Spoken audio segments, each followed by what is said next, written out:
Voy a intentar ser breve, pero voy a intentar también conjugar varias historias de las que hemos estado hablando. Una de la que habló Gallello la semana pasada, un poco rememorar qué había pasado finalmente con los fondos de recuperación. También con el abuelo Xavier, alguna conversación personal que habíamos tenido sobre cómo América Latina podía quizás aprender el proyecto europeo para la resolución de conflictos De suprarregionales tensiones. o tensiones. Entonces, para eso, hoy quería hablar de una cosa que se llama o se conoce como la guerra del chocolate.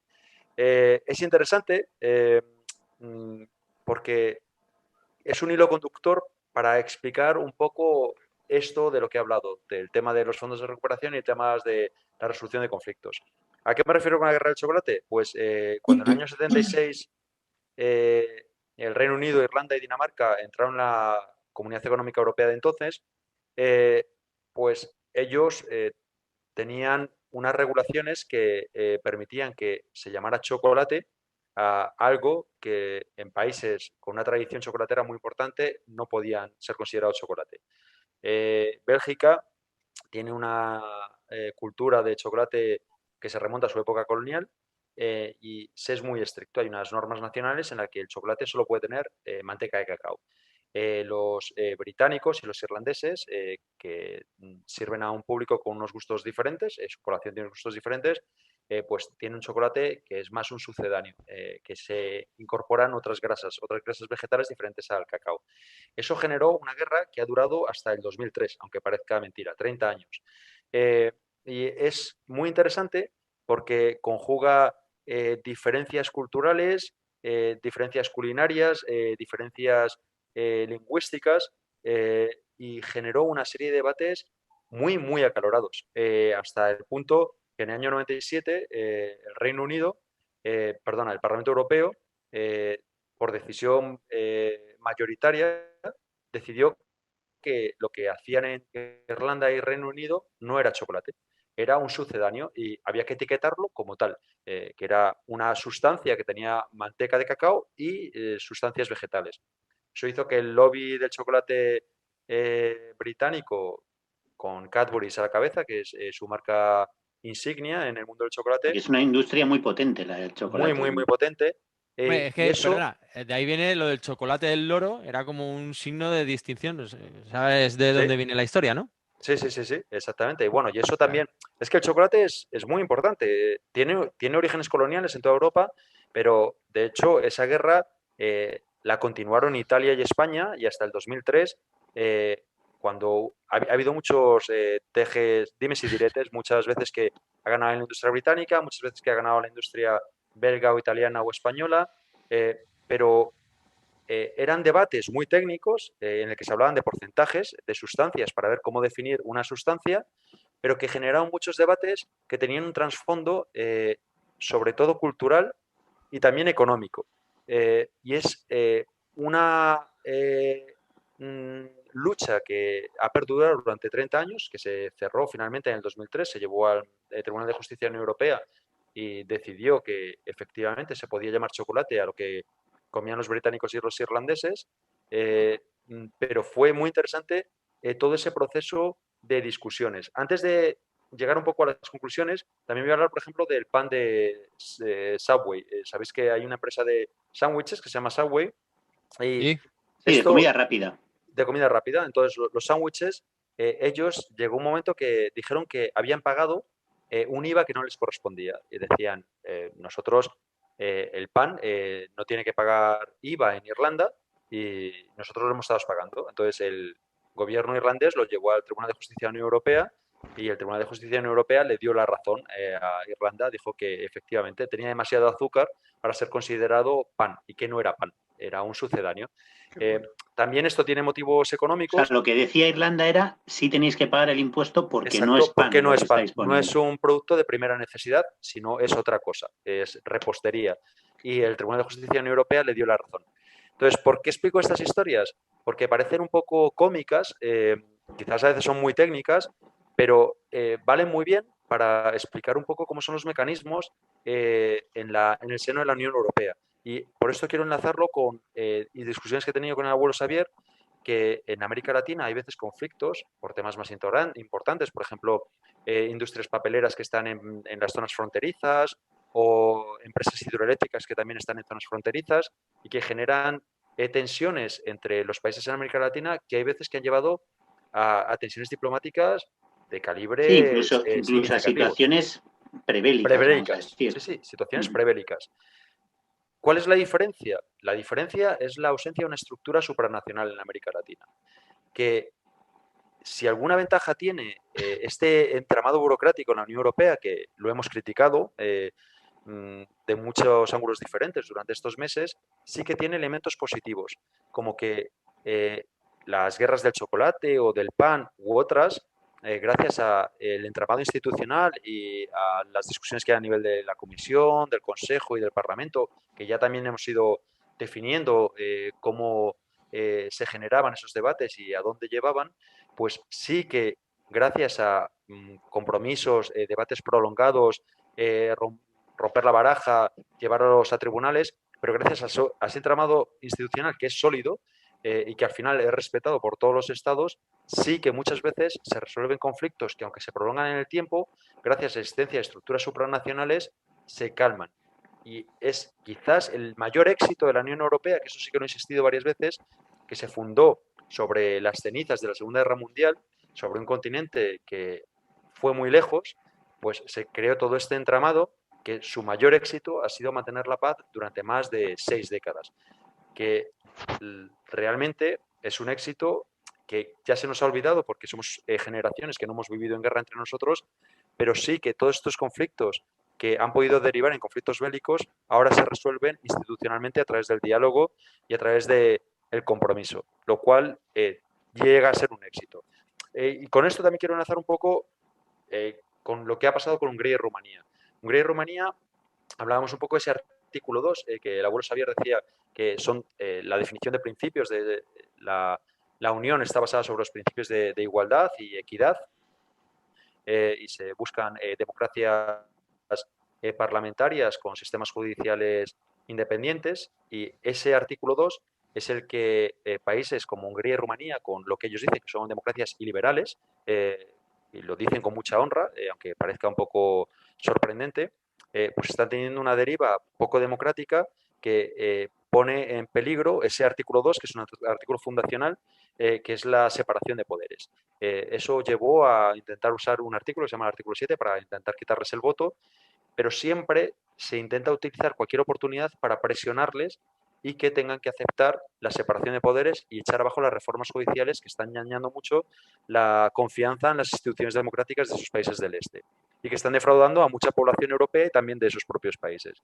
Hasta el punto de que se puso una condicionalidad en los fondos de recuperación de julio, que era que podías llegar a acceder a esos fondos si los justificabas bien su uso, que ya lo hablamos, que algunos países pueden poner en cuestionamiento los presupuestos nacionales, que cuando decían no hay condicionalidad sí la hay, y otra condicionalidad que estaba orientada a esta deriva antidemocrática de ciertos países del este, que era la condicionalidad de los fondos de recuperación, que si no había una separación sólida de los sistemas jurídicos y parlamentarios, pues también se podía retener esos fondos de recuperación.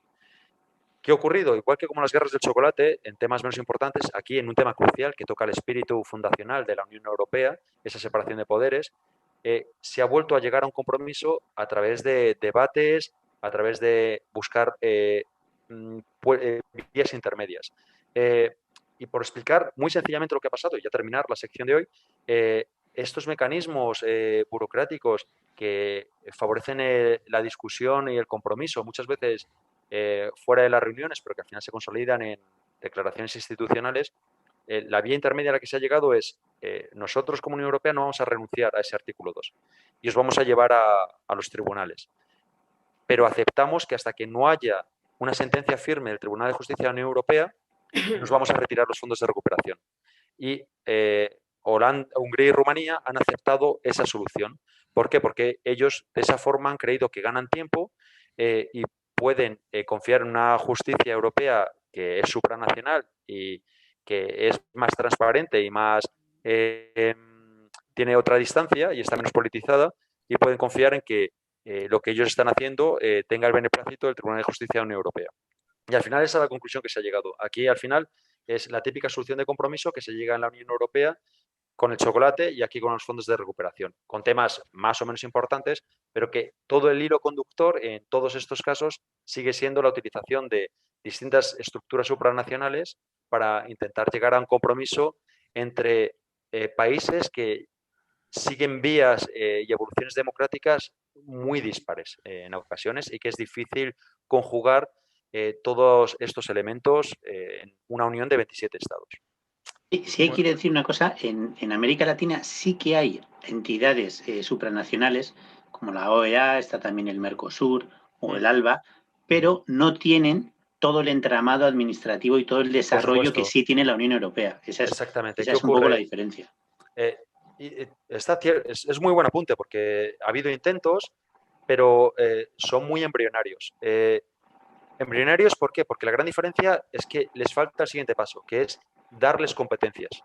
Y ese es un paso muy, muy duro, que para la Unión Europea ha sido muy duro, pero vamos avanzando en ese paso y cada vez vamos cediendo más competencias de los estados a esas estructuras supranacionales. Y, por ejemplo, ya hemos dicho cuando hablamos de la Comisión que las capacidades de negociación internacional las lleva la Comisión Europea, ya no son de los estados. Los estados se han deshecho de competencias propias en favor de esa estructura supranacional, con todo lo malo que tiene y que ya lo hemos visto y con todo también lo bueno que puede llegar a tener.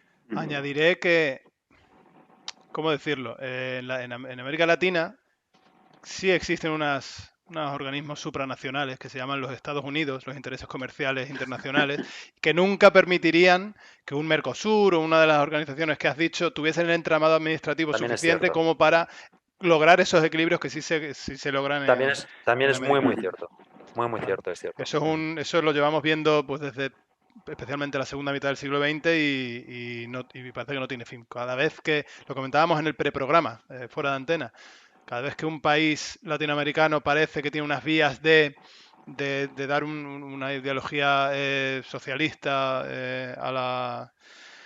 a sus ciudadanos y a su propio país, algo pasa y de repente, o qué malo, o qué tal, un golpe de Estado, un pseudo golpe de Estado, cambia todo y eso sigue pasando en el siglo XXI y sigue pasando, ¿no? De todas formas, bueno, como siempre, señor Lobo, muy instructivo. Yo que para mí siempre la guerra del chocolate había sido lo que me pasa a mí cuando entro en la cocina, que tengo que luchar fuerte por no abrir el frigorífico. Rocío, perdona, adelante. Sí, yo quería compartir con esto de la guerra del chocolate, que aunque has hablado más de tratados y todo, que yo recientemente había visto un documental sobre el problema del cacao y ahora que es una época en la que consumimos mucho chocolate, uy, mira quién tenemos aquí. Mirad, No, pero bueno. Señor.